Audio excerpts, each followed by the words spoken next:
soo geli doona sidaan idin sheegay marka xogaa nidaamka hawlwadeennada la shaqeeya hala yartoosiyo xogaa isku yar dhex yaacsan yahay miidiyuhuna meeshiisa ha tagaan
qolada AT-da shaashadaas ha ka hor qaadaan meesha ay taalo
mudanayaal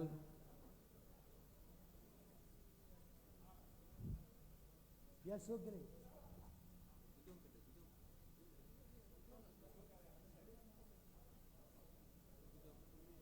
mudanayaal waxaa soo gelaya guddoonka golaha shacabka iyo madaxweynaha jamhuuriyadda federaalka Soomaaliya Maxamed Cabdullaahi Maxamed Farmaajo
maanta ay taariikhdu tahay 1 bisha May 2021 kalfadhiga 8aad kulankiisa 16aad waxaa goobjoog ah mudane gudoomiye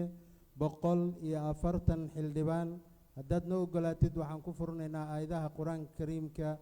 xildhibaan sheekh shaacir falyatafadal mashkuuran.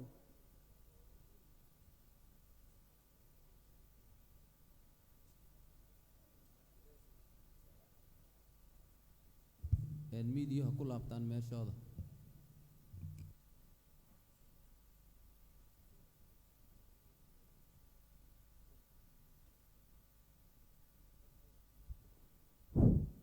أعوذ بالله من الشيطان الرجيم. بسم الله الرحمن الرحيم. هو الذي أرسل رسوله بالهدى ودين الحق ليظهره على الدين كله وكفى بالله شهيدا. محمد رسول الله والذين معه أشداء على الكفار رحماء بينهم تراهم ركعا سجدا يبتغون فضلا من الله ورضوانا سيماهم في وجوههم من أثر السجود ذلك مثلهم في التوراة ومثلهم في الإنجيل كزرع أخرج شطأه فآزره فاستغلظ فاستوى على سوقه يعجب الزراع ليغيظ بهم الكفار وعد الله الذين آمنوا وعملوا الصالحات منهم مغفرة وأجرا عظيما. صدق الله العظيم. بسم الله الحمد لله والصلاة والسلام على أشرف الأنبياء والمرسلين سيدنا محمد وعلى آله وصحبه أجمعين. maanta ayuu taariikhdu tahay bisha koowaad maanta ayuu taariikhdu tahay bisha shanaad 2021 kalfadhiga sideedaad kulanka gaarka ee shanaad. ajandaha waa hadal jeedinta madaxweynaha jamhuuriyadda federaalka Soomaaliya. kulamada gaarka ah ajandahood in la ansixiyo uma baahna sida uu qabo qodobka 9aad. xildhibaanada sharafta leh madaxweynaha mar walba wuxuu la hadli karaa golaha shacabka ee baarlamanka. waxaan soo dhaweynaynaa madaxweynaha jamhuuriyadda federaalka Soomaaliya mudane maxamed cabdullaahi maxamed inuu ku soo dhawaado hadal jeedintiisa. soo dhawow mudane madaxweyne. بسم الله الرحمن الرحيم. gudoomiyaha golaha shacabka mudane maxamed mursal sheekh cabdiraxmaan iyo ku-xigeenkiisa xildhibaanada sharafta leh xubnaha golaha wasiirada ee xukuumadda federaalka Soomaaliya bahda saxaafadda dhammaan marti sharafta kale waxaan idinku salaamay salaanta islaamka assalaamu calaykum waraxmatullaahi wabarakaatu. waxaa sharaf ii ah in maanta oo ay taariikhdu tahay 1 May 2021 inaan halkan idinkugu imaado kulankan gaarka ah aan idin siiyo warbixin xaaladihii u dambeeyey ee dalka gaar ahaan arrimaha xasaasiga ah ee taabanaya doorashooyinka dalka. waxaan idinkaga mahad celinayaa inaad iga aqbasheen codsigii ku aadanaa inaan idinkala soo qayb galo kulankan gaarka ah si waafaqsan dastuurka ku-meel gaarka ah ee jamhuuriyadda federaalka Soomaaliya. waxaan fursaddan rabaa inaan uga faa'iidaysto inaan halkan ugu hambalyeeyo dhammaan shaqaalaha Soomaaliyeed oo maanta u dabaaldegaya maalinta shaqaalaha adduunka ee 1 May. waxaad tihiin muruqa iyo maskaxda ka dambaysay guulaha aan gaarnay sanadihii u dambeeyey. waxaan sii xoojin doonnaa insha Allah ilaalinta xuquuqdiina aasaasiga ah oo ay dowladdu joogtaysay 4 sano ee u dambeysay. waxaan rabaa si gaar ah inaan ugu mahad celiyo shaqaalaha dowladda shaqadii ay qabteen oo xilqaanka ahayd volunteerka ahayd aad ku dhisteen xarumaha dowladda sida maktabadda qaranka tiyaatarka madxafka iyo taalooyinkii astaanta u ahaa qaranka oo aad kulligood ku dhisteen isxilqaan aad baan idinkaga mahadcelinaya xildhibaanada sharafta leh waxaan rabaa inaan idinku bogaadiyo sida nafuridda leh ee aad dalkan ugu soo shaqayseen aan ugu soo dhabar adeegteen 4 sano ee la soo dhaafay idinkoo si xilkaasnimo leh u gutay xilkiina dastuuriga ah kana shaqeeyey dejinta shuruucyo badan oo aan anigu saxeexay kuwaas oo buddhig u noqonaya dowladnimada dalkeenna waxaa kale oo mahadcelin mudan xukuumadda iyo hay-adaha kale ee dowladda oo intii aan hoggaanka dalka hayay dadaal xooggan geliyey sidii waddanka looga hirgelin lahaa dib u habeynta ballaaran oo isbeddel ku sameeyey dhanka dhaqaalaha la dagaalanka musuqmaasuqa dib u dhiska iyo dib u habeynta ciidamada qalabka sida la dagaalanka argagixisada ka hortagga iyo maareynta masiibooyinka dabiiciga ah soo celinta astaamihii qarannimada Soomaaliyeed ilaalinta madax bannaanida Soomaaliya iyo soo celintii sharaftii uu dalkeenu ku lahaa guud ahaan caalamka iyo gaar ahaan gobolkan ku noolnahay oo geeska Afrika ah run ahaantii 4 sano hawsha la qabtay waa mid baaxad weyn oo go'aamin doonta aayaha danaha ee dowladnimadeenna raadad muuqatana ku yeelan doonta mustaqbalka dalka sidoo kale waxaan ammaan u jeedinayaa geesiyaasheenna gabdhaha iyo wiilasha leh ee ciidamada qalabka sida oo dhaxanta iyo kuleelka u taagan sidii ay Soomaaliya ugu soo noqon lahayd maqaamkii ay ku lahayd caalamka iyo tan gobolka aan ku noolnahay waxaa xusid mudan in taageerada iyo dhiirigelinta shacabka Soomaaliyeed ay mar walba ciidamadeenna ay gelisay firfircooni geesinimo iyo daljacayl waxaanan ku boorinayaa in la sii xoojiyo wada shaqaynta hay-adaha amniga iyo dadweynaha Soomaaliyeed si aan u xaqiijinno higsigeenna ah Soomaali oo nabad ah Soomaali oo mid ah Soomaali oo nabad kula nool dariskeeda iyo caalamka intiisa kale mudanayaal iyo marwooyin laanta sharci dejintu waxay udubdhaxaad u tahay jiritaanka qarannimadeenna iyadoo u xil saaran dejinta iyo ansixinta sharciyada muhiimka u ah dalka ilaalinta iyo dhowrista dastuurka iyo shuruucda kale ee qaranka iyo kor joogtaynta laamaha kala duwan ee dowladda sidaas darteed dhammaan arrimaha masiiriga ah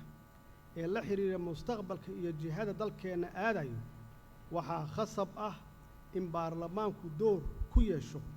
isla markaasna uu noqdo marjaca iyo meesha loola laabanayo xalinta arrimaha murugsan muddadii aan xilka hayay waxaan ku dadaalay inaan ka shaqeeyo sidii laanta sharci dejinta loo siin lahaa doorka dastuuriga ah ay ku leeyihiin dowladnimada dalka waxaan xaqiijiyey in heshiisyada masiiriga ah ee ay laanta fulinta gaarto aan u soo celinno baarlamaanka si ay uga doodaan haddii loo baahdana ay u ansixiyaan waxaa horay u dhici jirtay in doorka baarlamaanka dalka meesha laga saaro oo aan laga qaybgelin go'aanada masiiriga ah ee taabanaya mustaqbalka waddankeenna baarlamaanadii idinka horreeyey waxaa la xiri jiray iyaga oo weli muddaxiloodkooda uu weli sii jiro si talada ay isugu koobaan dhowr qof oo keliya mudanayaal iyo marwooyin 28 Diseembar 2019 waxaad ansixiseen sharci dalka u jiheynaya doorasho qof iyo coda si shacabka Soomaaliyeed ay u helaan xuquuqdooda dastuuriga ah nasiib darro waxaa sharcigaas fashiliyey dad ka ka soo horjeeda in awoodda dib loogu soo celiyo shacabka Soomaaliyeed si ay u doortaan madaxdooda iyo dadka ku matalaya hay-adaha dowladda. kadib 8 bilood ku dhowaad oo wada xaajooda 26 Sebteembar 2020 waxaad ansixiseen heshiiskii siyaasadeed ee jihaynta doorashada 2020-2021 ee sida wadajirka ah uga soo baxay dowladda federaalka Soomaaliya iyo dowladaha xubnaha ka ah dowladda federaalka Soomaaliya 17 Sebteembar 2020. sharcigaas wuxuu dalka u leexiyey doorasho dadban oo ay dantu kaliftay balse durugsan dimuqraadiyaddii iyo dowlad wanaaggii aanu dalku la rabnay. mar kale ma fulin heshiiskaas aan ku heshiinay 17 Sebteembar 2020. dadaaladii lagu turxaan bixinayay waxay qaateen 6 bilood oo ku astaysan shirar joogto ah, wada xaajoodyo gaar ah, xiriiro iyo safarro shaqo si loo fuliyo heshiiskaas wada ogolka ahaa. annaga waxaa naga go'nayd in dalku uu galo doorasho degdeg ah oo waafaqsan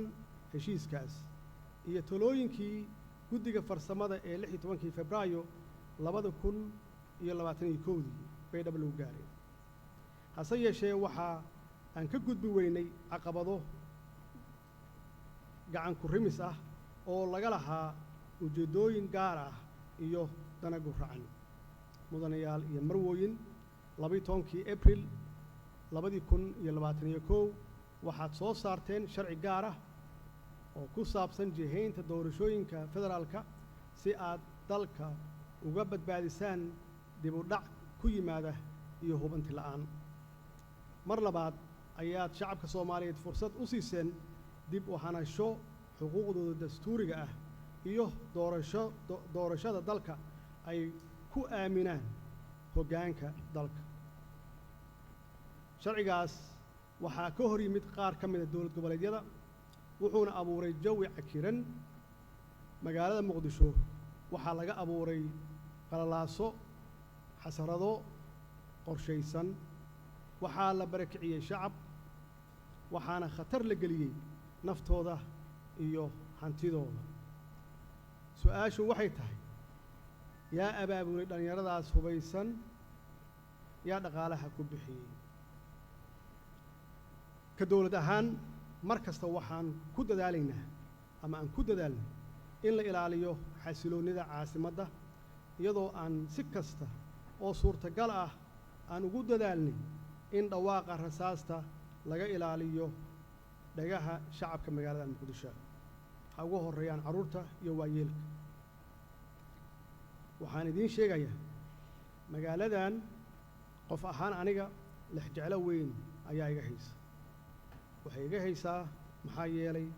anuu magaaladan aan ku dhashay, magaaladan aan ku barbaaray, dugsi quraan ka bilaabay, dugsi dhexe, dugsi hoose, dugsi dhexe, dugsi sare uga baxay, aan ku barbaaray, aan ku weynaaday. macnaheedu waxay tahay magaaladani waxa weeye magaalo Soomaaliyeed weeye, magaalo wanaagsan weeye. waxaana aan rabaa qof walba oo Soomaali ah oo wadani ahna uu rabaa caasimaddan inay noqoto caasimad bilic leh, caasimad weyn oo dad badan degan yihiin, inay noqoto habkii dhaqaalaha, meeshii dhaqaalaha inay noqoto, inay la tartanto caasimadaha kale ee adduunka. intaas waxay ku timaadaa inay caasimaddu ay tahay nabad. siday ahaan jirtayna waxay ahayd dadka Soomaalida ah dad daris wanaaga,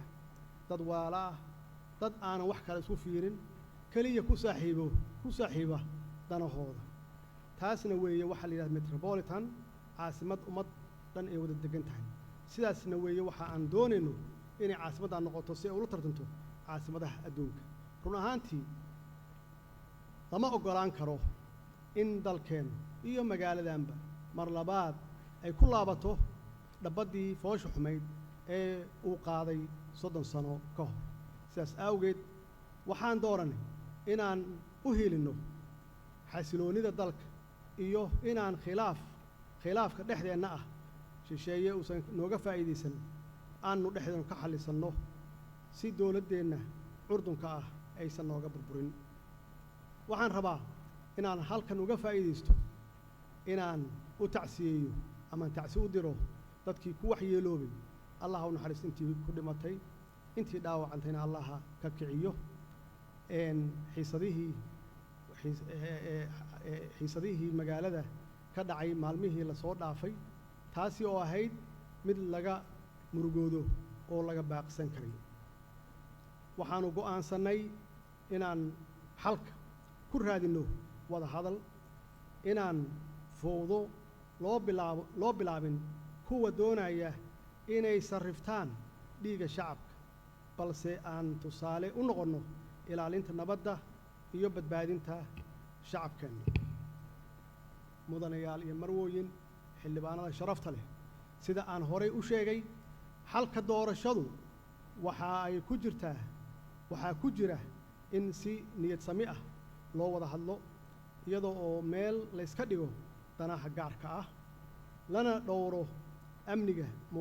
muwaadiniinta oo ay ku habsadeen dhibaatooyin kala duwan sida argagixisada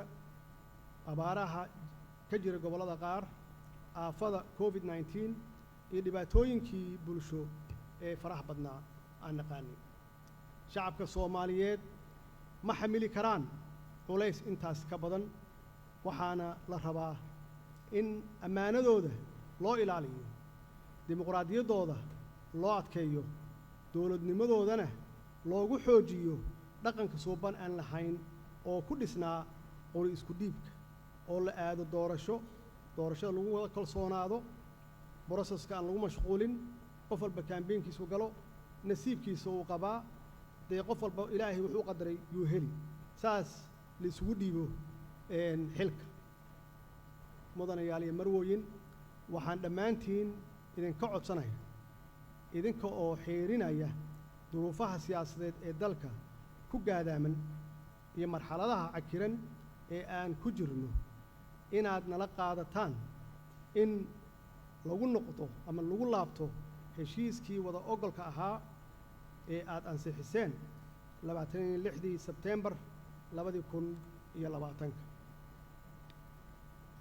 golaha sharafta leh waxaan rabaa inaan caddeeyo in ra-iisul wasaare maxamed xuseen rooble uu hoggaamin doono diyaarinta iyo hirgelinta doorashada iyo amniga doorashada sidoo kale fulinta qorshaha amniga sida waafaqsan dastuurka dalka waxaa iska leh ra-iisul wasaaraha waxaan farayaa xukuumadda inay u diyaar garowdo hawshaas baaxadda leh ama baaxadda weyn mudanayaal iyo marwooyin gunaanadkii waxaan rabaa inaan ugu baaqo siyaasiyiinta naga aragtida duwan in ay ka shaqeeyaan danta guud ka waantoobaan kicinta dadweynaha iyo bulshada ka fogaadaan in amniga khatar la geliyo una soo laabtaan dhabbaha wada hadalka iyo isqancinta iyo isu tanaasulka jidkaas oo keliya weeye ka noo furan dhallinyarada soomaaliyeed waa ubaxeenna weeye waa mustaqbalka berri waxaan idinkula dardaarmayaa ha noqonina xaabo la shito oo dana shakhsi ah lagu gaaro oo halligi kara naftiinna maalkiinna dadkiinna dalkiinna iyo diintiinna waxaan sidoo kale kula dardaarmayaa shacabka soomaaliyeed meel kastay joogaan qaybihiisa kala duwan inay dhiirigeliyaan nabadda iyo wadajirka ummadda soomaaliyeed lana garab istaago ciidamadeenna qalabka sida oo habeen iyo maalin u taagan sidii ay u sugi lahaayeen amniga aan maanta ku hiranayno amniga guud ee dalka una ilaalin lahaayeen ee badqabka muwaadiniinteenna wabilaahi tawfiiq wasalaamu calaykum waraxmat ullaahi wabarakaatu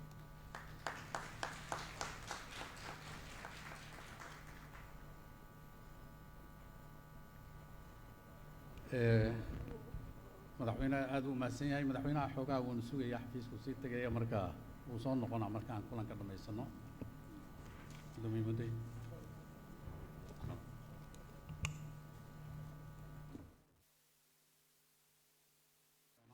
hawsha markaan dhammaysano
mudane guddoomiye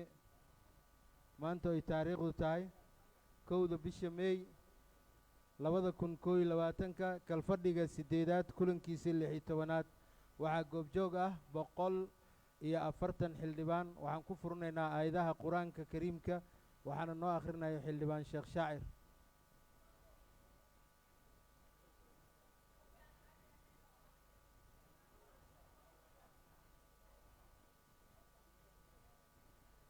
xeer hoosaadkaa sidaa qoraay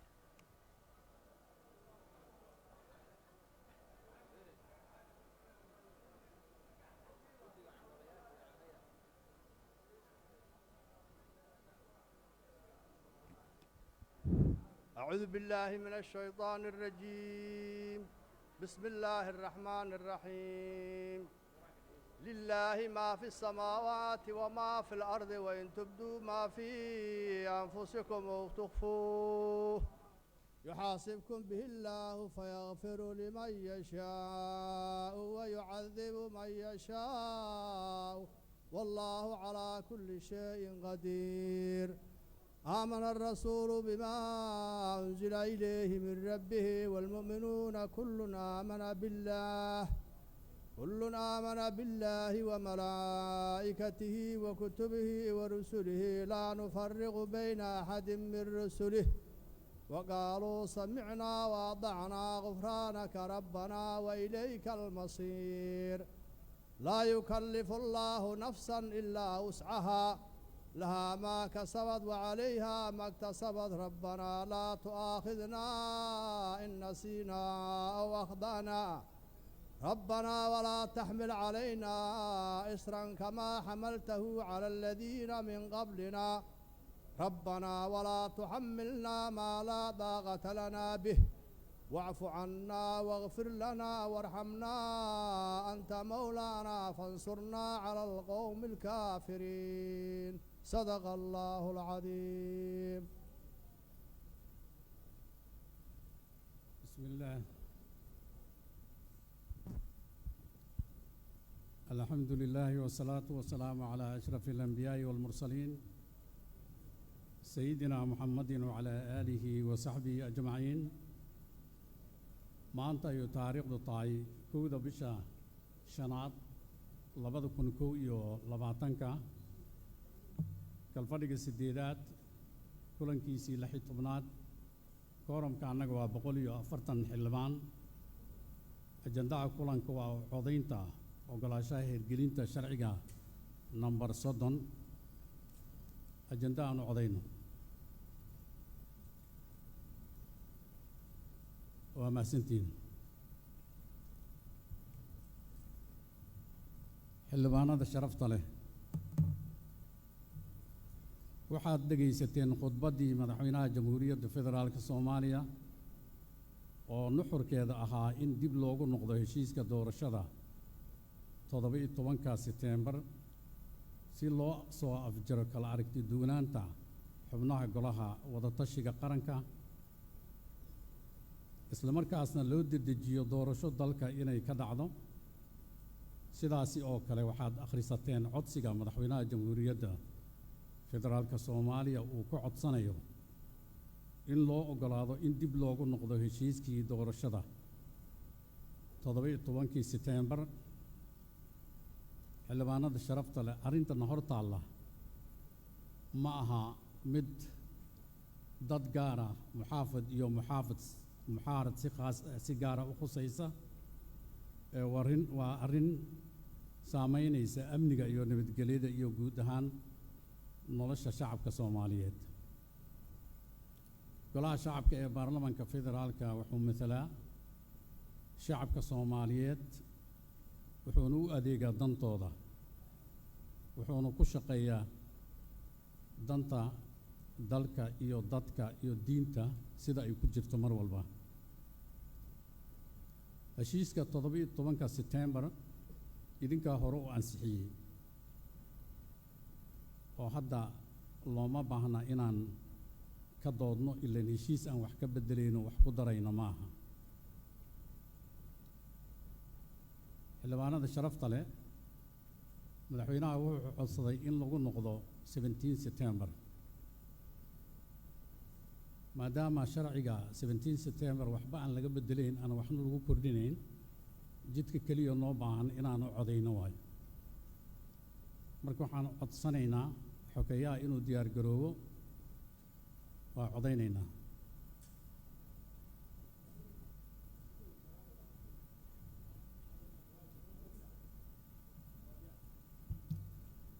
waa codaynaynaa haa iyo maya u coday because heshiis wax ka bedeli maysa. fariiso xildhibaan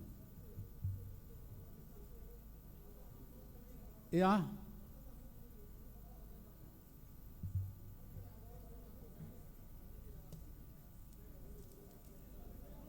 feeri horta aan isdhegaysanno. heshiiska 17 September baarlamaanka wuxuu ansixiyey 26 September waa sidaasi fariista xildhibaanada sharafta leh fariiso xildhibaanada sharafta leh codsiga madaxweynaha oo ah in dib loogu noqdo sharciga heshiiska siyaasadeed ee 17 September doorashada baarlamaanka inta ogol u codaynaysa gacanta taagto على صوت ريو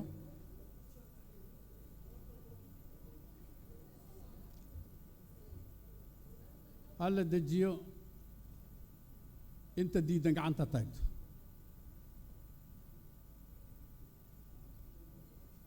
مجرى يا كامسي على سوق بيو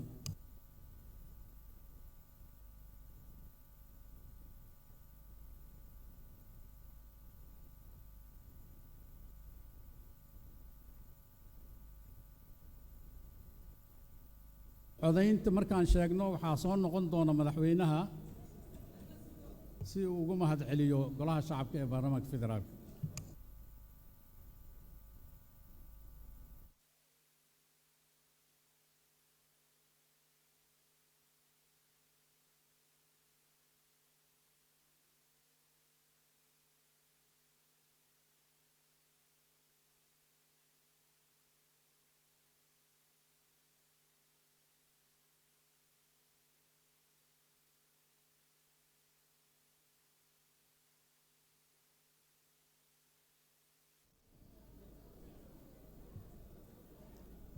وعضينتا aan isdegeysanno xildhibaanada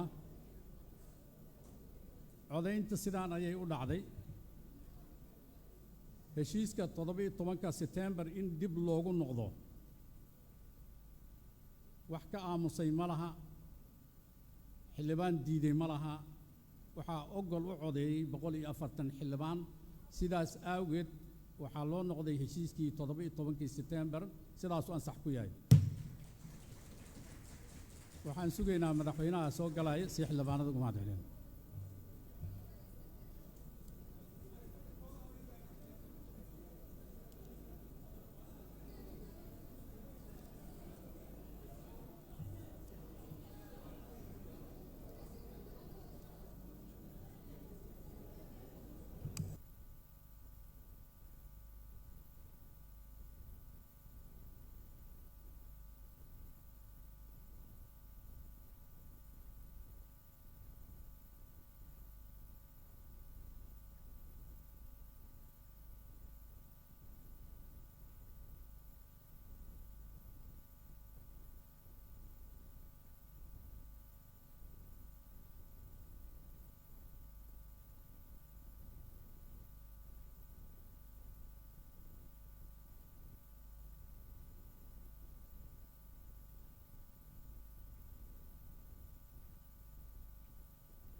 mudane madaxweyne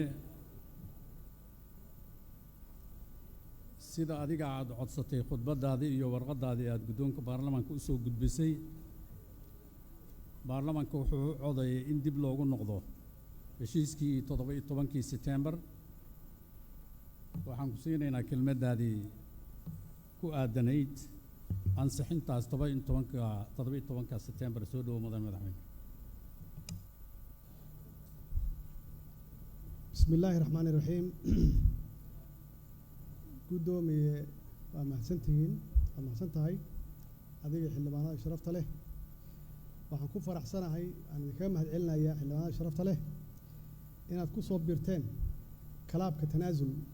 oo aad ummadda Soomaaliyeed u tanaasulsheen haddaba si aan waqti badan nooga lumin dalkana aan ugu horseedno doorasho si xasilooni ah ku dhacda lagana wada qayb qaato waxaan ra'iisul wasaaraha u xil saarayaa qabanqaabada iyo martiqaadka shirka madaxda dowlad goboleedyada iyo dowladda federaalka ah iyo gobolka Banaadir si loo meel mariyo qodobadii lagu heshiiyey 17 September iyo kii 16 Febraayo ee magaalada Baydhabo oo aan wax shuruud ah aanan lagu xirin insha Allah waxaan xukuumadda ka rajeynayaa inay hawshaas u guda gasho sida ugu dhaqsiyaha badan waxaan rabaa inaan shacabka Soomaaliyeed ay markhaati noo noqdaan oo ay kala fahmaan cidda doonaysa inay doorasho dhacdo iyo cidda diidan cidda doonaysa inay foodo qax iyo qori wax ku raadiso iyo cidda doonaysa inay qaadato go'aan kasta oo ay ku jirto danta dalka iyo dadka iyo diinta wasalaamu calaykum waraxmatullaahi wabarakaatu madaxweynaha waa fasaxaynaa waxaan rabnaa kulanka annaga waa xiranaynaa madaxweynaha iska fasaxno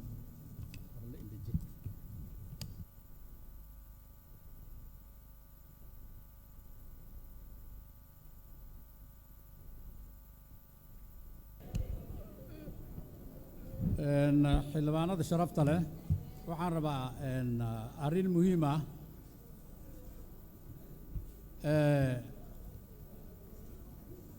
waxaan rabnaa sida aad la socotaanba labadii kalfadhi oo ugu dambeeyey way isku furmeen oo baarlamaanka fasaxa ma gelin haddana lama geli doono waxaan rabnaa laakiin duruufaha jira awgeed kalfadhiga ma xirmi doono maadaama aan ku jirno aakhir shahr ramadaan aan ku jirno ciidina ay soo dhowdahay waxaan qorsheynay xildhibaanada bil fasaxa inay qaataan oo berrit ka bilaabanayso lana soo ciido bil kadib la isku soo noqdo kulanka annaga maanta halkaasuu noogu xiran yahay assalaamu calaykum